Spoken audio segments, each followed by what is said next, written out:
अस्सलामुअलैकुम, मेरा नाम डॉक्टर अहमद याज़ है। मैं कंसल्टेंट नेफ्रोलॉजिस्ट और transplant physician Sahiwal international hospital, Sahiwal teaching hospital से मुंसलिक हूँ। हाइपरकैल्सीमिया या कैल्शियम का जिस्म में ज़्यादा होना के बारे में आपको तफसील से आगाह करूँगा। कैल्शियम एक आयन नमकियात है जो जिस्म में बहुत से फंक्शन करता है, जिसमें जैसे आपके नर्व्स को कंट्रोल करता है, आपके दिमाग में जो नर्व्स है उसको कंट्रोल करता है, आपके मसल को कंट्रोल करता है। इसकी ज़्यादती या इसकी कमी दोनों ख़तरनाक हो सकती है, और ये अगर एडिक्वेट लेवल में हो तो आपको मुख्तलिफ़ किस्म के मसले हो सकते हैं।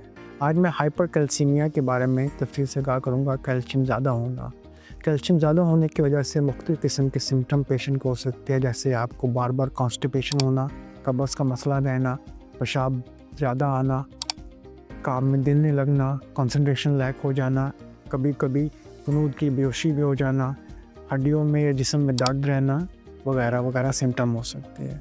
हाइपरकैल्सीमिया के मुख्तलिफ़ वजह है, जिसमें सबसे कॉमन वजह विटामिन डी का एक्सेस है या कैल्शियम इंटेक का एक्सेस है। ख़ासतौर पर विटामिन डी का एक्सेस बहुत कॉमन है हमारी पॉपुलेशन में।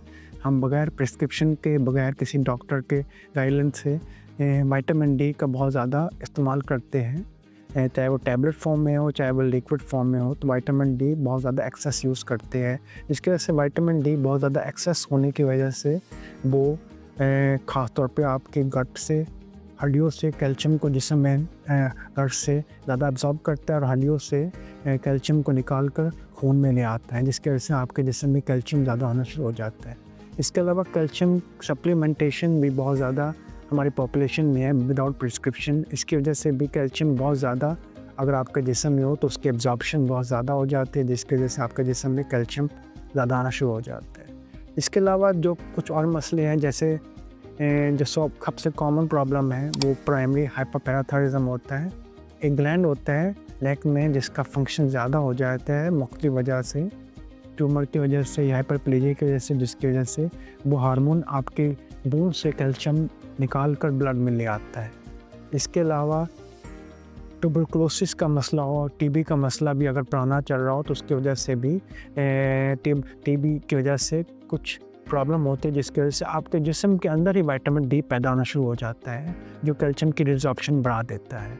इसके अलावा छाती का एक और बहुत कॉमन मसला सार्कोइडोसिस भी है, वो भी टीबी की तरह ही आपके जिस्म में विटामिन डी को बहुत ज़्यादा पैदा करना शुरू कर देता है, जिसकी वजह से कैल्शियम की एब्जॉर्प्शन बढ़ जाती है।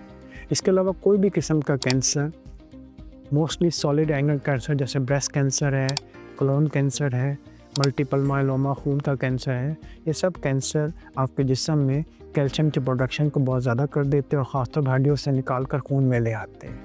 इसके अलावा कुछ और मसले हैं, जैसे मिल्क अल्कली सिंड्रोम होता है, जिसमें आप दूध के साथ बाइकार्बोनेट या एसिड चीज़ें ज़्यादा इस्तेमाल करते हैं, जिसकी वजह से कुछ लोगों में कैल्शियम की एब्जॉर्प्शन जिस्म में ज़्यादा हो जाती है, जिसकी वजह से आपके जिस्म में कैल्शियम एब्जॉर्ब होकर ज़्यादा होना शुरू हो जाते हैं।